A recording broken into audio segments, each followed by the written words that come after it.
Hello friends. तो आज हम शुरू करने वाले हैं कक्षा 10 के इतिहास विषय है और अध्याय 1 यूरोप में राष्ट्रवाद। जैसे कि आप देख सकते हैं ये फ्रेडरिक सॉरियो द्वारा बनाई गई चित्रों में से एक चित्र है और हम स्टार्ट करते हैं। देखिए, फ्रेडरिक सॉरियो कौन था? तो यह एक फ्रांसीसी कलाकार था जिसने कि 1848 ईस्वी में 4 चित्रों की एक श्रृंखला बनाई और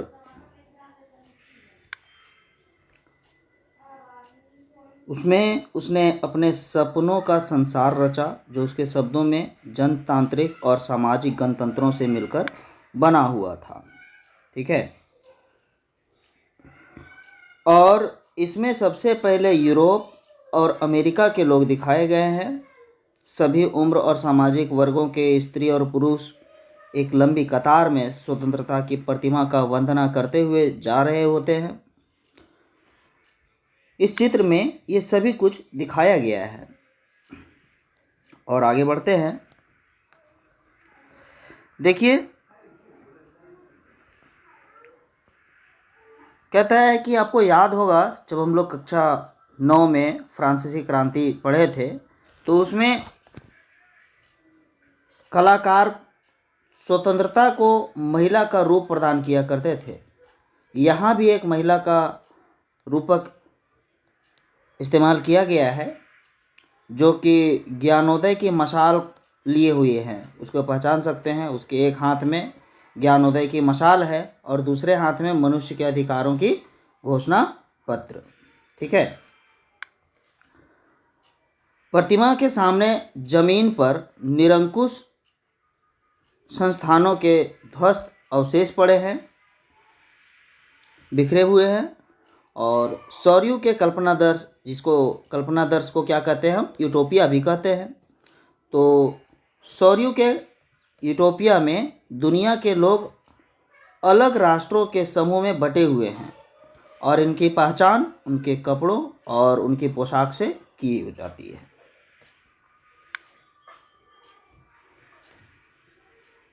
कहता है स्वतंत्रता की मूर्ति से कहीं आगे इस जुलूस का नेतृत्व कर रहे हैं संयुक्त राज्य अमेरिका, स्विट्जरलैंड, जो उस समय राष्ट्र राज्य बन चुके थे, और फ्रांस की क्रांति जो तिरंगे से पहचाना जा सकता है।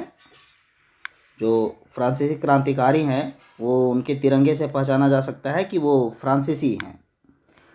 और प्रतिमा के पास अभी अभी पहुंचे हुए हैं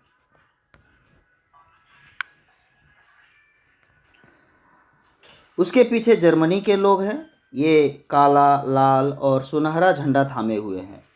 ये दिलचस्प बात है कि जिस समय फ्रेडरिक सॉरियो ने इस छवि का निर्माण किया था उस समय जर्मनी के लोग तब तक एक संयुक्त राष्ट्र का हिस्सा नहीं बने हुए थे। फिर भी फ्रेडरिक सॉरियो ने ये कैसे सोचा, विचार किया कि जर्मनी भी राष्ट्र राज्य के समूह में शामिल होगा, और वह भी उन्हें इस चित्र में दर्शा दिया, जबकि वो राष्ट्र राज्य तब बने भी नहीं थे।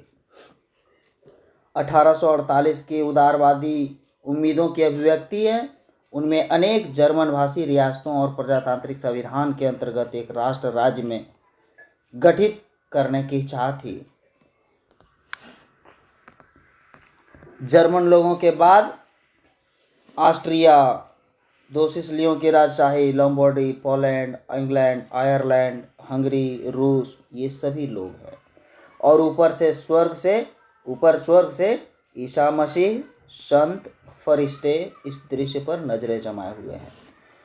तो आपको पूछा जाएगा और आपको इस बात को भी ध्यान में रखना चाहिए कि ऊपर स्वर्ग से ईसा मसीह, संत, फरिश्ते इस दृश्य पर अपनी नजरें जमाए हुए हैं। और चित्रकार ने उनका इस्तेमाल दुनिया के राष्ट्रों के बीच भाईचारे के प्रतीक के रूप में किया है। क्या किया है, चित्रकार ने उनका इस्तेमाल जो है वो क्या किया है, दुनिया के जो राष्ट्रों के बीच भाईचारे के प्रतीक है उसके रूप में किया है।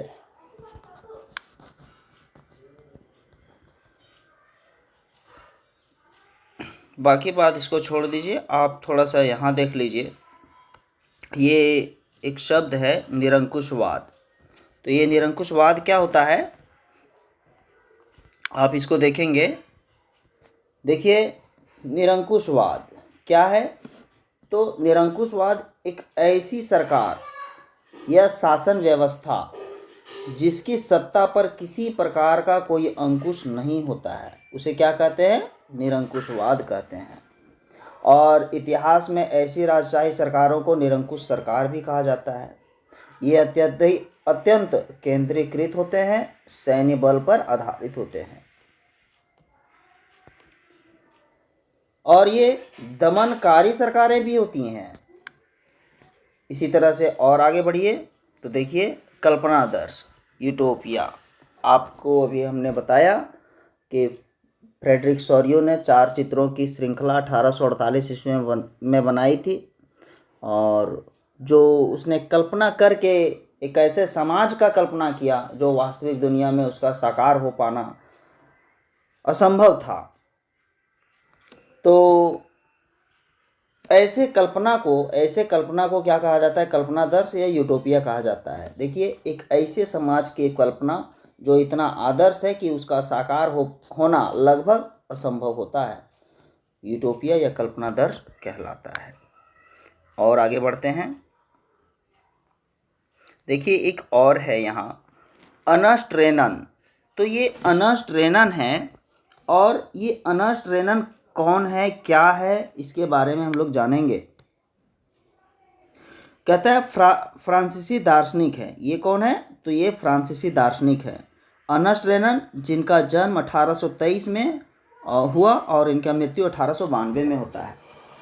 परंतु मृत्यु से 10 वर्ष पहले पूर्व में ही 1882 ईस्वी में सैबॉन विश्वविद्यालय में वहाँ पर एक बार ये अपना लेक्चर देने के लिए गए, भाषण देने के लिए गए, और क्या बोले भाषण में, तो राष्ट्र के प्रति जो इनकी समझ थी, ये अपने समझ को प्रस्तुत किए, और जो ये अपनी भाषण दिए, जो अपना समझ को प्रस्तुत किए, उसे एक निबंध के रूप में छापा गया। और उस निबंध का जो शीर्षक था, वो शीर्षक क्या था, तो वो शीर्षक था राष्ट्र क्या है। क्या था, राष्ट्र क्या है। और जो ये इस शीर्षक राष्ट्र क्या है शीर्षक के नाम से जो इन्होंने अपना विचार रखा, इस निबंध में रेनन और अन्य लोग जो भी प्रस्तावित इस विचार के हैं उसके आलोचना करता है कि राष्ट्र समान भाषा, नस्ल, धर्म या क्षेत्र से बनता है। देखिए क्या बोले हैं, कहते हैं कि एक राष्ट्र लंबे प्रयासों, त्याग और निष्ठा का चरम बिंदु होता है। शौर्य, वीरता से युक्त अतीत महान पुरुषों के नाम और गौरव, यह वह सामाजिक पूंजी है जिस पर एक राष्ट्रीय विचार आधारित किया जाता है। और अतीत में समान गौरव का होना, वर्तमान में समान इच्छा संकल्प का होना, साथ मिलकर महान काम करना और आगे ऐसे काम करने की इच्छा, एक जन समूह होने की यह सब जरूरी शर्तें हैं। अर्थात अगर संक्षेप में हम कहना चाहें तो क्या है, संक्षेप में अगर कहना चाहें तो अतः राष्ट्र एक बड़ी और व्यापक एकता है, उसका अस्तित्व रोज होने वाला जनमत संग्रह है। और भी बहुत ज़्यादा हम इसमें नहीं पढ़ेंगे, नहीं तो फिर काफ़ी समय लग जाएगा, और हम चाहते हैं कि ज़्यादा समय ना दे करके इसको हम आगे बढ़ावें। देखिए जनमत संग्रह अभी शब्द आया, ये शब्द आया जनमत संग्रह। क्या है ये जनमत संग्रह? देखिए सभी एक प्रत्यक्ष मतदान जिसके जरिए एक क्षेत्र के एक प्रत्यक्ष मतदान जिसके जरिए एक क्षेत्र के सभी लोगों से प्रस्ताव को स्वीकार या अस्वीकार करने के लिए पूछा जाता है, तो उसे जनमत संग्रह कहा जाता है। उसे क्या कहा जाता है? जनमत संग्रह कहा जाता है। तो समझ में आ गया होगा आप लोगों को। अब हम लोग आगे बढ़ते हैं। फ्रांसीसी क्रांति और राष्ट्र का विचार। देखिए, हम लोगों का टॉपिक जो है अभी वो क्या है? फ्रांसीसी क्रांति और राष्ट्र का विचार। ठीक है, हम लोग आगे बढ़ते हैं।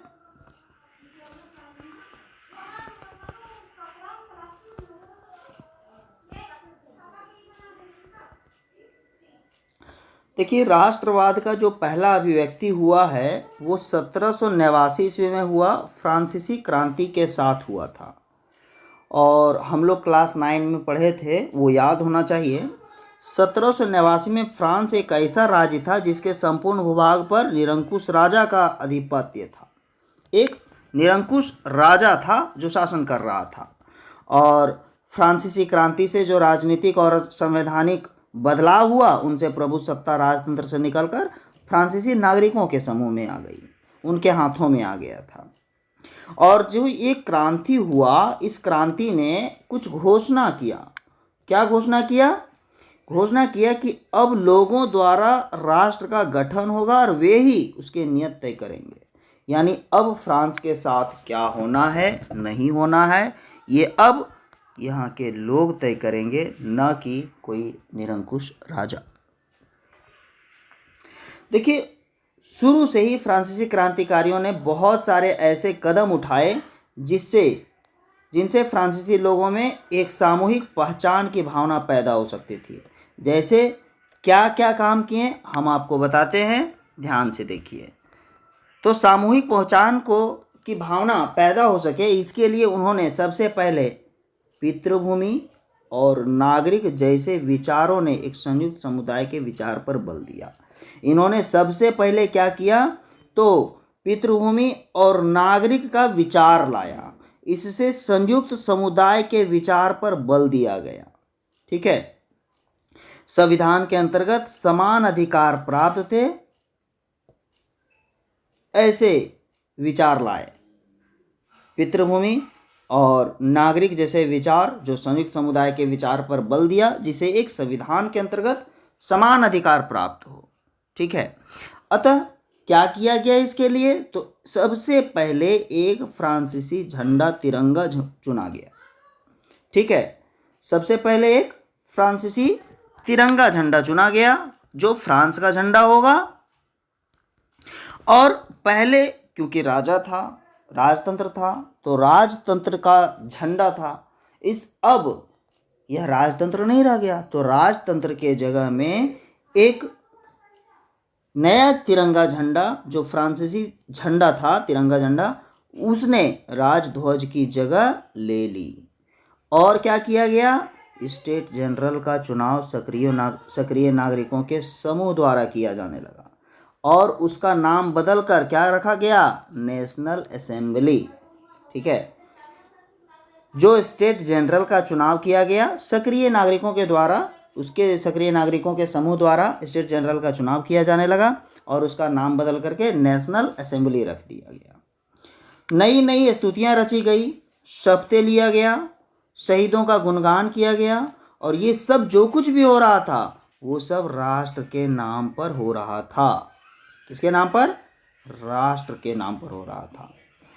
और केंद्रीय प्रशासनिक व्यवस्थाएं लागू की गई।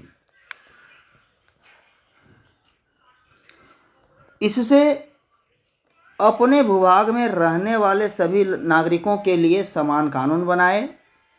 ठीक है, जिसने जो व्यवस्था लागू किया गया, इसमें अपने भूभाग में रहने के लिए सभी नागरिकों के लिए एक समान कानून बनाए। आंतरिक आयात निर्यात शुल्क समाप्त कर दिया। भार तथा नापने की एक समान व्यवस्थाएं लागू की गई। क्षेत्रीय बोलियों को हतोत्साहित किया गया। पेरिस में फ्रेंच जैसी बोली लिखी जाती थी, वही राष्ट्र की साझा भाषा बन गई। क्रांतिकारियों ने यह घोषणा कर दिया कि फ्रांसीसी राष्ट्र का यह भाग्य और लक्ष्य था कि वह यूरोप के लोगों को निरंकुश शासकों से मुक्त कराएगा। और दूसरे शब्दों में फ्रांस यूरोप के अन्य लोगों को राष्ट्रों में गठित होने में मदद देगा। जब फ्रांस की घटनाओं की खबर यूरोप के विभिन्न शहरों में पहुंची तो छात्र और शिक्षित मध्य वर्ग के अन्य सदस्य जैसे जैकोबियन क्लब की स्थापना करने लग गए। जो छात्र थे और शिक्षित मध्य वर्ग के लोग जो थे वो सदस्य जैकोबियन क्लब की स्थापना करने लगे। उनकी गतिविधियां और अभियानों ने उन फ्रेंच सेनाओं के लिए रास्ता तैयार कर दिया जो 1970 के दशक में हॉलैंड, बेल्जियम, स्विट्जरलैंड और इटली के बड़े इलाके में घुसी।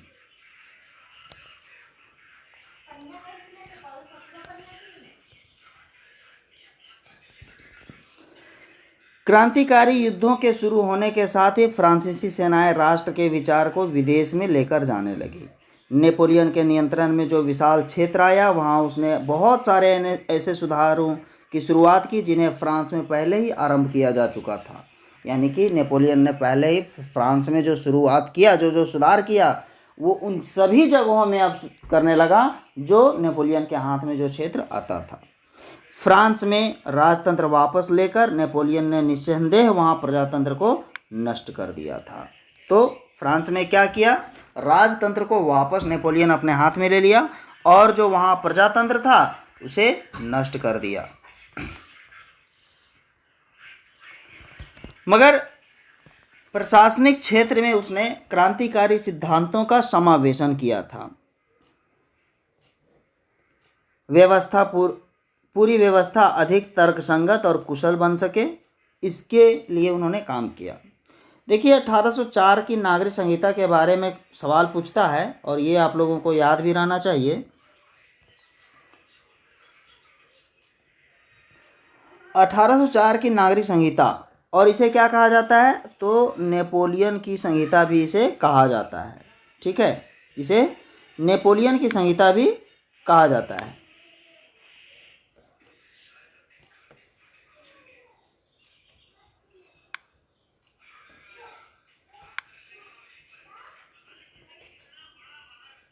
नेपोलियन की संहिता, और ये हो गया 1804 की संहिता। 1804 की संहिता, इसे क्या कहा जाता है, तो इसे नेपोलियन की संहिता भी कहा जाता है। ठीक है, और तो क्या क्या किया था इसने, जन्म पर आधारित विशेषाधिकार समाप्त कर दिए थे और कानून के समक्ष बराबरी संपत्ति के अधिकार को सुरक्षित बनाया था। तीसरा पॉइंट क्या है, इस संहिता ने फ्रांसीसी नियंत्रण के अधीन क्षेत्रों में भी लागू किया गया था। डच गणतंत्र, स्विट्जरलैंड, इटली और जर्मनी में नेपोलियन ने प्रशासनिक विभाजनों को सरल बनाया। और क्या किया, देखिए इस बात को पूरा याद रखिएगा कि नेपोलियन के संहिता के नाम पर जो नेपोलियन का संहिता पूछता है तो उसमें क्या क्या काम किया था, याद रखिएगा, हम फिर से रिपीट कर रहे हैं। सबसे पहले जन्म पर आधारित विशेषाधिकार को समाप्त कर दिया था, कानून के समक्ष बराबरी और संपत्ति के अधिकार को सुरक्षित बनाया। और क्या किया, तो इसने सामंती व्यवस्था को खत्म कर दिया, किसानों को भूदासत्व और जागीरदारी शुल्कों से मुक्ति दिलाई थी और शहरों में कारीगरों के श्रेणी संघों के नियंत्रण को हटा दिया गया। यातायात और संचार व्यवस्था को सुधार किया गया। तो देखिए कितना पॉइंट हो गया, 1 पॉइंट हो गया, 2 पॉइंट हो गया, ये तीसरा, चौथा और ये 5वां। तो नेपोलियन के सुधार में अगर ये 5 पॉइंट आप लिख देते हैं तो आपको अच्छे मार्क्स मिल जाएंगे। अब देखिए इतना सारा जो सुधार किया गया, इस सुधार से बहुत सारे लोग जो हैं वो बहुत खुश हो गए। जैसे देखिए क्या हुआ, तो किसान, कारीगर, मजदूर और नए उद्योगपति, ये जो इनको नई नई आज़ादी मिली थी, इनका स्वाद चखा और उद्योगपति खास तौर पर सामान बनाने वाले लघु उत्पादक ये समझने लगे कि एक समान कानून जो है सो उन पर लागू होगा। मानक भार तथा नाप के एक राष्ट्रीय मुद्रा से एक इलाके से दूसरे इलाके में वस्तुओं और पूंजी के आवागमन में सहूलियत होगी, ऐसा उन्होंने जो नए नए जो उत्पादन वाले जो उद्योगपति थे ऐसा उन लोगों को लग रहा था। लेकिन जीते हुए इलाकों में स्थानीय लोगों की फ्रांसीसी शासन के प्रति मिली जुली प्रतिक्रियाएं देखने को मिली। शुरुआत में अनेक ऐसे स्थान थे जैसे हॉलैंड, स्विट्जरलैंड, इसके साथ कई शहरों जैसे ब्रुसेल्स, मेज, मिलान और वार्सा में फ्रांसीसी सेनाओं का स्वतंत्रता का तोहफा देने वालों की तरह स्वागत किया गया। ऐसा लग रहा था कि इन्होंने ये जो है वो आज़ादी का तोहफा हमें देने वाले हैं, दे रहे हैं। लेकिन ये उत्साह जल्द ही दुश्मनी में बदल गया जब ये पता चलने लगा, साफ होने लगा कि नई प्रशासनिक व्यवस्थाएं राजनीतिक स्वतंत्रता के जैसी नहीं थी, यानी इन्हें स्वतंत्रता के जैसी ये नई राजनीतिक नीति नहीं है। बढ़े हुए जो सेंसरशिप और बाकी यूरोप के जीतने के लिए फ्रेंच सेना में जबरन भर्ती से हो रहे नुकसान प्रशासनिक परिवर्तनों से मिले फायदों से कहीं ज़्यादा नुकसान नज़र इन्हें आने लगा था कि जितना फ़ायदा हो रहा है उससे ज़्यादा हमें नुकसान हो रहा है। तो फ्रेंड्स, आज हम इतना ही रखेंगे। आगे यूरोप में राष्ट्रवाद का निर्माण नेक्स्ट पार्ट में करेंगे। और मैं आपको बता दूं कि इस अध्याय को कंप्लीट करने के बाद एक 20 मिनट का वीडियो आएगा और उस वीडियो में आपको इस पूरे अध्याय का निष्कर्ष मिलेगा। अभी मैं सिर्फ किताब पढ़ा रहा हूँ, अभी मैं अपने से कुछ नहीं बता रहा, परंतु निष्कर्ष में आपको बहुत अच्छे से समझ में आएगी। आपसे आशा करते हैं कि आप हमारे अगले भाग में भी बने रहेंगे। धन्यवाद।